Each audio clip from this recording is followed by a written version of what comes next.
मारूफ शायर नवाज देवबंदी ने भी कोरोना से होशियार रहने की अपील की है। नवाज देवबंदी ने अपने अंदाज में लोगों से दरख्वास्त की है कि अपने घरों में ही रहें।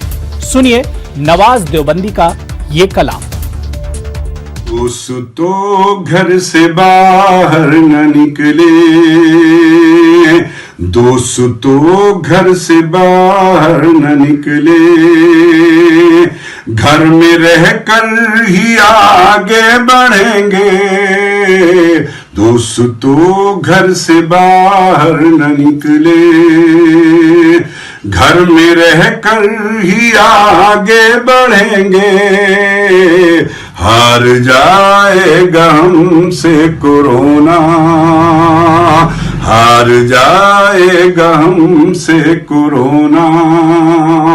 सब अगर इससे मिलकर लड़ेंगे, दोस्तों घर से बाहर न निकले, दोस्तों घर से बाहर न निकले।